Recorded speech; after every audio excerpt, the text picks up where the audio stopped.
Para Venezuela, de Daniel De Vita, Doble D, también conocido como el rapero del pueblo, nos acompaña desde Argentina. Daniel, ¿cómo estás? Buenas noches.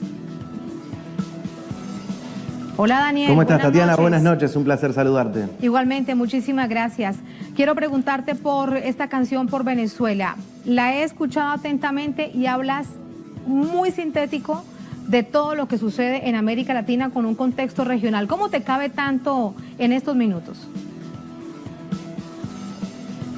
Bueno, eso es una particularidad que tiene el género que practico hace tantos años, que me enamoró de muy adolescente, ese poder de síntesis, ese poder de citar frases, autores, de contar cuestiones que tienen que ver con la historia y hacer referencias a cosas muy puntuales de la actualidad y de la coyuntura. Así que nada, es mérito del género que practicamos y la verdad que es muy útil a la hora de hablar de las causas de los pueblos. Sin duda, porque allí aparece todo. ¿Qué resultó ser lo más complejo para tratar de mostrarlo y explicarlo en esta canción que bien habla de la problemática interna y a nivel internacional que tiene Venezuela? Porque habla de un presidente autoproclamado en una plaza, habla de los ataques al presidente Maduro, de las agresiones al pueblo, etcétera, etcétera. Mirá, esto surge, nosotros venimos hace un tiempo utilizando la música para expresar distintas causas en contra del neoliberalismo, de la historia de opresión que vive el pueblo argentino, y hace un tiempo empezamos a encarar cuestiones internacionales, regionales. Estuvimos con un amigo de la casa, Sebastián Salgado, haciendo una primera campaña que se llamó Argentina no usa bases. A partir de ahí seguimos con Palestina, seguimos con Bolivia, Brasil, y a la hora de hablar de Venezuela, no sé si dificultad, mucha indignación y mucha vergüenza al ver ese festival de intervención militar, donde un montón de artistas de la región y algunos artistas particularmente argentinos se prestaron para ese circo vergonzoso, y la canción surgió como una manera de decir: pueblo venezolano, los argentinos no somos así, los artistas argentinos no somos así, no pisoteamos su soberanía, respetamos la voluntad popular. Y ese fue un poco el germen del tema y el norte con el que escribimos la canción. A propósito de esta parte de la canción por Venezuela, vamos a escucharla y vuelvo contigo, Daniel. Confiscan el dinero, después para los medios mandan lotes con fideos. Ayuda humanitaria sin limos, sin precedentes. Ridículo como Guaidó jugando al presidente. Prostituto no es el que vende su cuerpo, prostituto es el artista que se presta para esto. Montana, Montaneria, Diego Torres en tarima. Vergüenza de que salgan estos tipos de Argentina, lamiendo el culo del imperio y de la elite. Por suerte sienten en serio mi respeto a la Versuit, como siempre. Inocentes sufren más, inocentes como Lula, como Amado y Jorge Glass. América Latina está en pugna, y si cae Venezuela se van a llenar las urnas. Y no de votos, no, de cenizas, de votos de la parca relucen una sonrisa. Lo dijo Evo, en Norteamérica no hay golpes, porque no hay embajada americana que los monte, confronten. Lo sentimos por el norte, el sol salió en el sur y vamos para el horizonte. No se la van a llevar de arriba, nunca se eterna una mentira. Allí nos recuerdas, Daniel, un hecho muy reciente, el pasado 23 de febrero, el show mediático que se arma con artistas de Argentina y de otras partes de América Latina, artistas, todo hay que decirlo, artistas que para muchos, para millones de latinoamericanos son muy queridos, pero que han resultado bastante decepcionados por haberse prestado a una situación que bien era política y que no tenía nada de legalidad. ¿Cómo se vivió ese momento desde Argentina, que allí lo plasmas en la canción? Bueno, desde acá la verdad que resulta muy curioso, esta es una frase que decimos siempre, cuando hay que aclarar de que uno no se mete en política ni se involucra en política es porque estás operando políticamente, que esas fueron las frases donde se excusaron estos artistas, particularmente los argentinos, de que ellos no iban a hacer política ni a brindar ninguna opinión política, solo a cantarle a la paz. El tema es que iban a cantarle la paz a un evento que era totalmente político, y no político, sino que tenía que ver con la intervención militar del imperialismo norteamericano sobre un país soberano de América Latina. Con mucha vergüenza lo vivimos, mucha gente indignada, creo que esos artistas han perdido mucha credibilidad y es un poco también lo que queríamos abordar en la canción. Claro, como otras, por ejemplo, es muy claro tu mensaje con respecto al gobierno del presidente Macri. Hay varias canciones que dan cuenta de ello, sobre todo por una situación tan difícil que está viviendo el pueblo argentino. ¿Cuáles son, digamos, desde tu visión, los asuntos más difíciles que está viviendo el pueblo argentino desde hace 3 años con la llegada del gobierno Macri, cuando vemos que ha pasado de la promesa de la felicidad, bueno, a una situación muy complicada para el bolsillo, para la situación social del pueblo argentino? Bueno, las cuestiones de la coyuntura actual de Argentina es algo que abordamos en todos los discos. Y nos causa mucha gracia de cómo se ha inventado a través de los medios de comunicación el mito de que Argentina está bárbaro, de que en Argentina está todo bien, incluso estafando a mucha gente que viene con la ilusión de venir a la tierra prometida de Mauricio Macri, cuando es una fantasía, y es la misma fantasía que se puede escuchar cuando él mismo relata sus discursos. Tenemos una canción puntualmente que se llama La Revolución de la Alegría, que ese era uno de los eslogans de campaña, donde mostramos un poco de qué se trata esa revolución de la alegría, y es tremendo. El precio de los alimentos es una cosa infernal, las jubilaciones para nuestros abuelos, la cantidad los han dejado por debajo de la línea de pobreza, el presidente saliendo en los medios diciendo que los jubilados ganaban de mínima un número que lo inventó él en el momento. La verdad que la situación es tremenda. Venimos trabajando a través del arte y denunciando las cosas que están sucediendo en Argentina en este mismo momento, y también es un poco evidenciarlo en esta canción sobre Venezuela, de cómo los medios tienen a sus niños mimados, donde esos países donde supuestamente está todo bien, y tenemos el ejemplo de México, de cómo la situación era tremenda y nadie se indignaba, que eso también lo decimos en la canción, y de los países amigos de Estados Unidos pareciera que está todo muy bien. Con la gente de Viralizando la Verdad hemos hecho un trabajo por WhatsApp, esto lo hicimos acá en Argentina, de viralizando los videos a través del WhatsApp. Lo replicamos con Venezuela y ha salido muy bien. Eso tiene que ver con que la gente la está pasando muy mal y encuentra maneras diferentes de acceder a los contenidos que no le dan los medios de comunicación. Una situación continental que bien reflejas en algunas de tus canciones es la inspiración del presidente Chávez y lo sucedido en Mar del Plata, cuando se logra romper el ALCA y quitar esa intención hegemónica que iba muy clara desde el presidente Bush para América Latina. ¿Cuál fue ese motivo de inspiración para ti?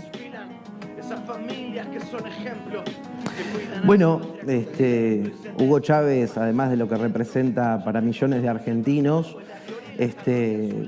tiene muchísimo que ver con el compromiso político de muchos que éramos muy jóvenes. Yo era muy chico en esa época y fueron las primeras incursiones en la política, entender de que la política podía transformar, entender de que la política nos podía representar. Yo soy peronista, yo soy kirchnerista y Hugo Chávez tuvo mucho que ver con eso, el que vino a mostrarnos el camino, el que vino a decirle a los jóvenes: involúcrense en la política, que ese es el camino, que se pueden transformar cosas. El neoliberalismo, el neoliberalismo ha buscado alejarnos a los pueblos de la política, alejarnos de la construcción del poder, alejarnos de esos lugares donde se toman las decisiones. Y Hugo Chávez tiene mucho que ver con que nos demos cuenta que si solamente nos dedicamos a criticar al poder, y los raperos sabemos mucho de eso, y no luchamos porque un representante, porque alguien del pueblo, un trabajador esté ocupando esos lugares, siempre vamos a ser las víctimas de la opresión y nunca vamos a poder cambiar nada.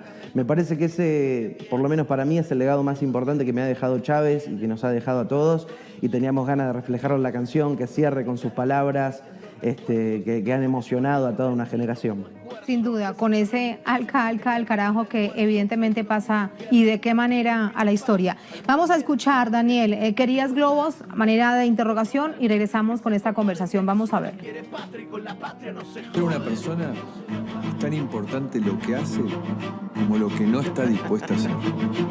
No voy a sacarle la ayuda a nadie. No voy a hablar y no escuchar. No voy a perseguir a quien piense distinto. Por eso yo te voy a contar lo que no voy a hacer. Otro despido más picos, más ganancias para más ricos, drástico, cántico. Evidencia un dolor romántico dedicado a corazones más fríos que el Ártico. Cortan presupuestos, el Estado barato, los ñoquis que desaparecen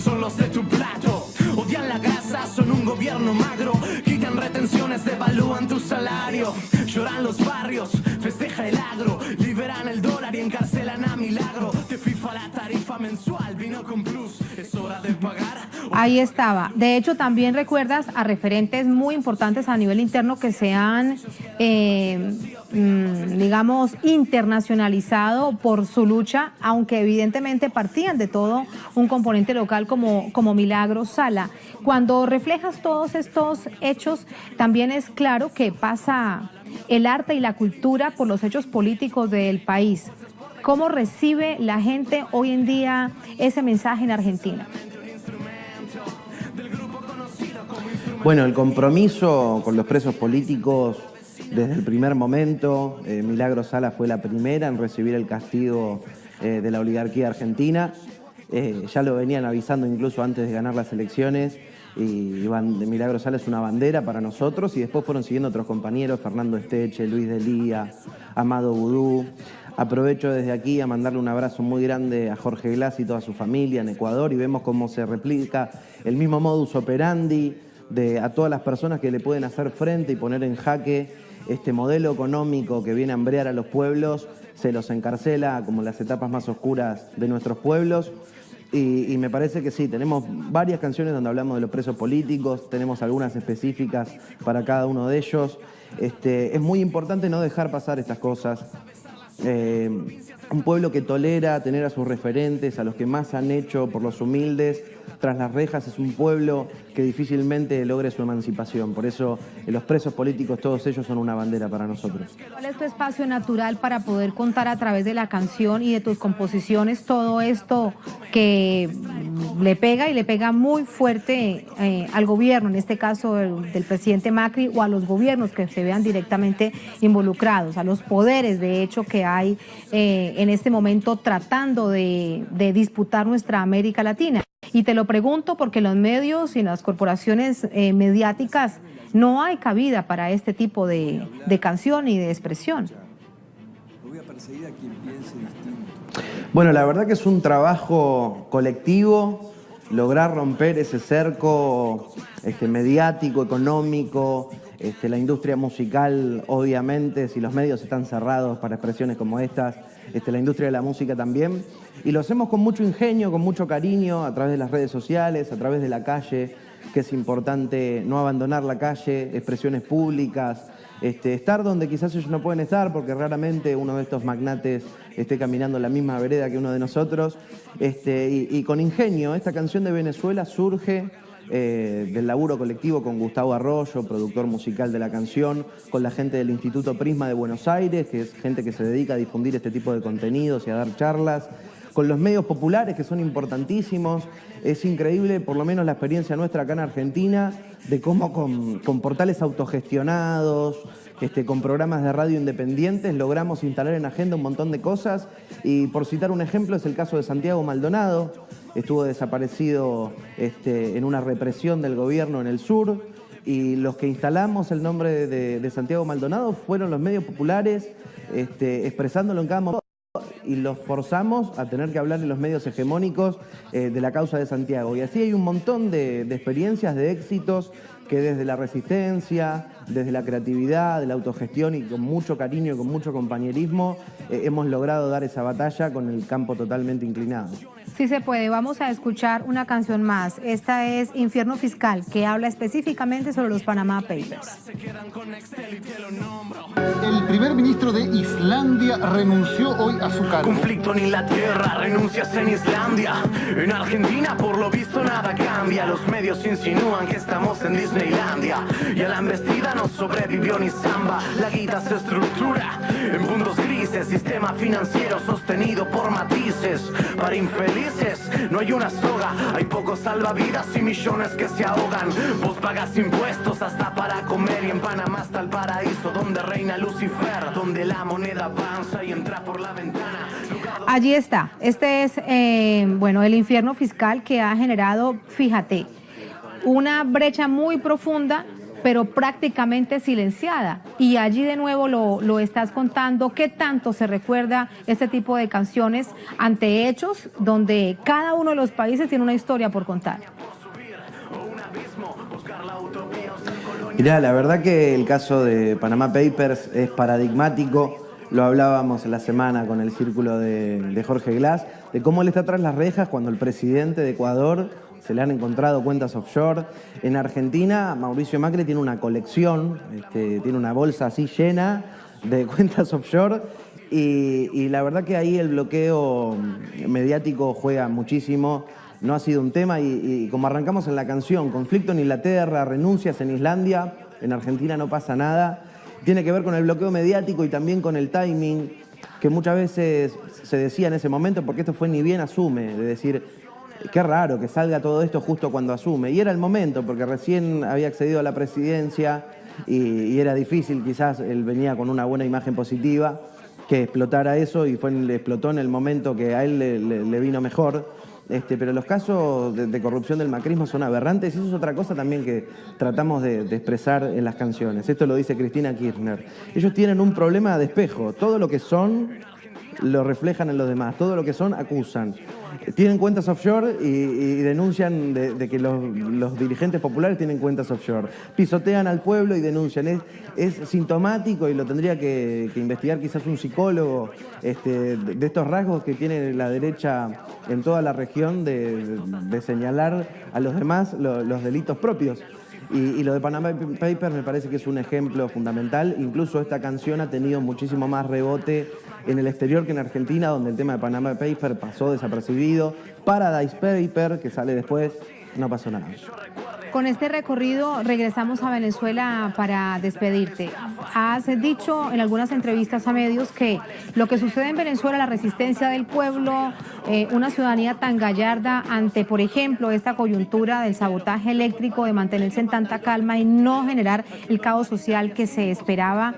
¿Cómo lo ven jóvenes inmersos en el arte, en la cultura, en la canción política, lo que sucede en Venezuela como un punto que si se llega a romper podría generar un efecto en el resto de América Latina? Bueno, cuando termina la canción ironizamos un poco con el rol de Estados Unidos y esa gente que piensa que Estados Unidos puede llegar a salvar a algún pueblo, donde decimos el apagón del tío Sam trae luz sobre las tinieblas de la soberanía popular. Es un sinsentido, como no tiene sentido muchas cosas que uno tiene que escuchar todos los días. Déjame mandarle un abrazo enorme al pueblo venezolano, expresarle nuestra gratitud, nuestro respeto, nuestra admiración a todas esas familias que hacen un esfuerzo y un sacrificio para sostener no solo la dignidad y el futuro de Venezuela, sino de toda la región. La resistencia de Venezuela tiene que ver con el futuro de todos nosotros. Si cae Venezuela y Estados Unidos vuelve a tener la hegemonía total de la región, la última vez que eso sucedió dejaron un charco de sangre, se llevaron miles y miles de personas. Por eso esta canción es una manera de decirle gracias al pueblo venezolano, gracias a la revolución bolivariana que ha tenido una historia de cooperación y de ayuda con el pueblo argentino, que tenemos que recordarlo y agradecerlo constantemente. Espero de todo corazón que haya llegado este mensaje, decirles gracias. Gracias a ti, Daniel, un placer, muy buenas noches. Gracias a ti por entregarnos, bueno, todas esas reflexiones y ser una inspiración para tantos jóvenes que anhelan también a través de la canción poder expresar lo que sucede en nuestro continente. Muy buenas noches y gracias. El agradecido soy yo. Un abrazo. Vamos a recordar esta